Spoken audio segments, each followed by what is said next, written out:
When I analyzed the Mini 5 Pro for photography, I was surprised by the quality of the still images. The improvement over the previous DJI model, the Mini 5 Pro, was more than I expected in all situations. In this video, I will focus on how to get the best results in low-light photography, using all the different options offered by the Mini 5 Pro.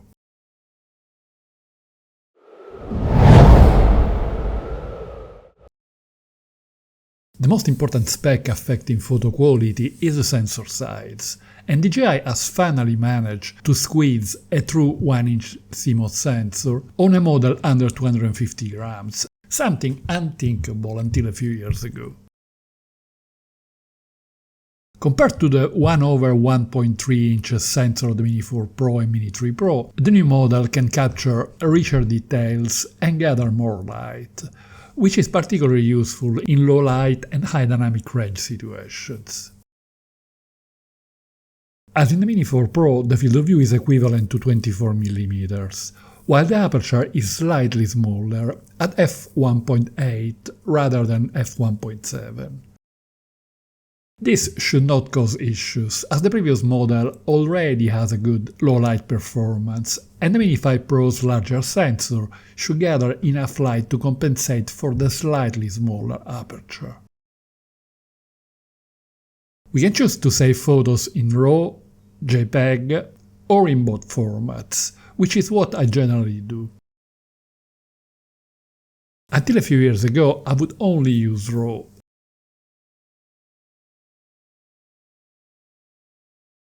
But the JPEG format has constantly improved, and in the Mini 5 Pro it can be successfully used when we need to post an image quickly or when an editing device is not available.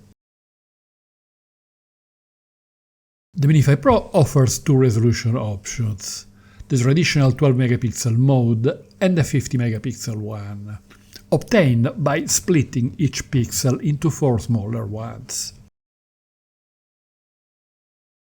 I will not go into technical details about the 50 megapixel mode, as I already done a specific video about it. You can watch it by clicking on the link above. Later on I will show you an example of the two modes.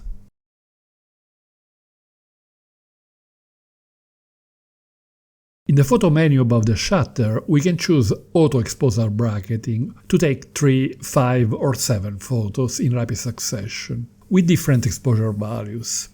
Each image with a difference of 1/3 of a stop compared to the previous one. On most occasions I use this option for two reasons. First of all, to make sure that I always have at least one photo perfectly exposed. It also gives me the possibility to merge the images to HDR for better results in certain light conditions.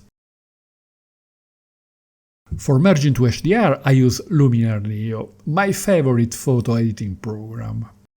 You will find info about Luminar Neo in the video description, together with a coupon code for a discount. You can watch my video about it via the link above.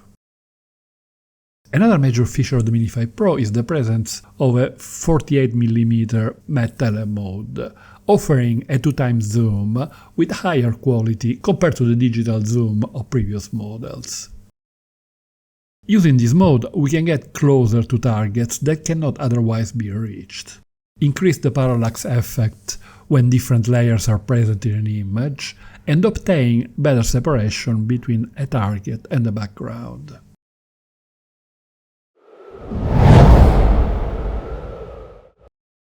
Let's have a look at some images.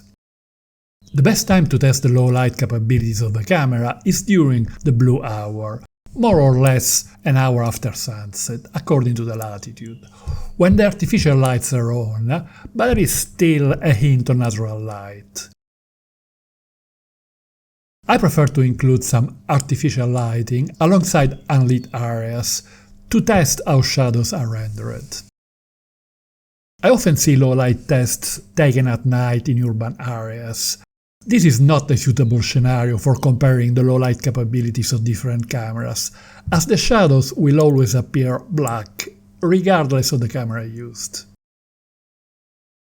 I took all the images in rapid succession, under the same light condition. With its large sensor and wide aperture, the Mini 5 Pro collects plenty of light, and the results are astonishing across all available methods. Some viewers may think that the shots were taken in good light condition, but believe me, it was very, very dark.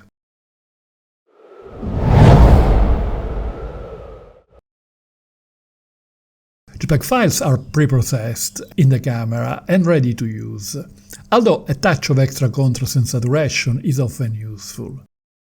They are suitable for beginners and for users who need to share their image quickly.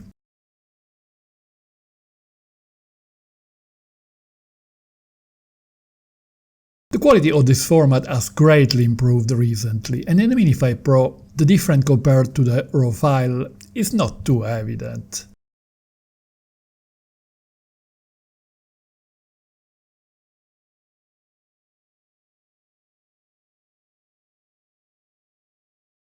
RAW files require full editing, the colors are slightly richer, and the sky structure is often superior.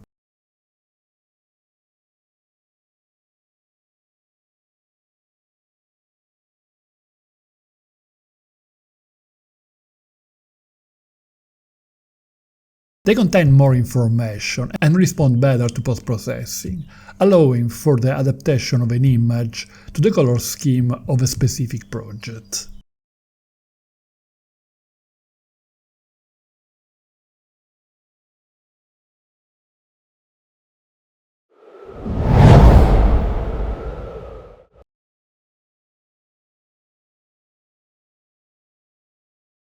The 50 megapixel images produced by the Mini 5 Pro are a massive improvement over the 48 megapixel ones of the Mini 4 Pro.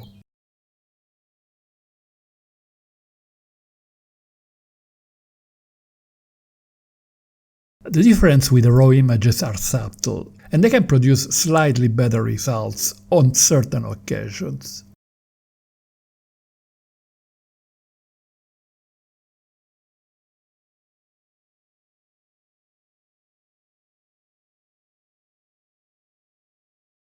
They are particularly suitable for large prints or deep crops.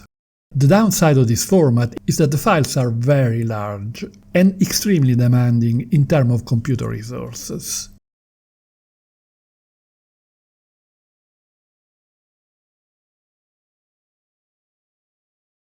For this reason, they should only be used by advanced users.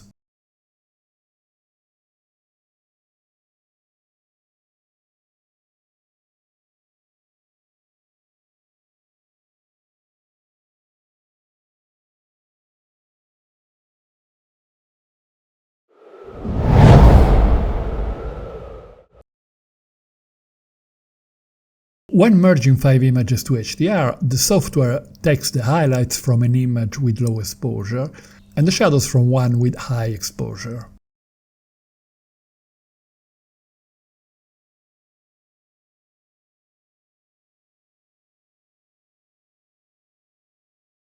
This can be beneficial in a dynamic range situation to help recover the shadows without burning the highlights.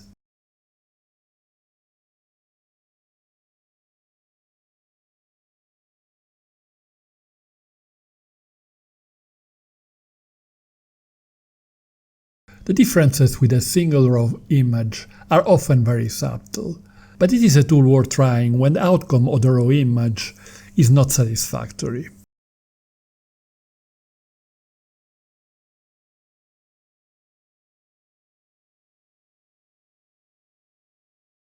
In previous models, merged images tended at times to look overprocessed, but this is not the case with the Mini 5 Pro.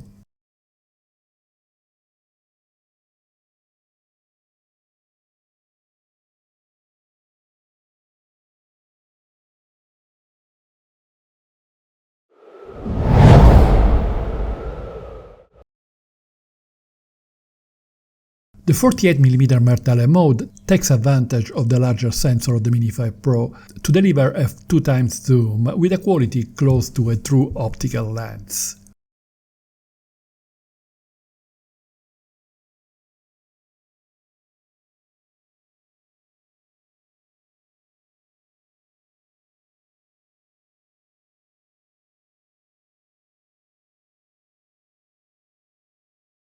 With footage, this mode is very effective, and the benefits over a digital zoom are evident.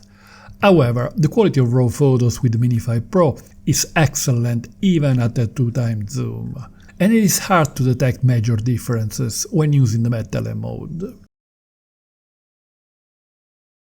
In photography, I only suggest using this mode when shooting in JPEG.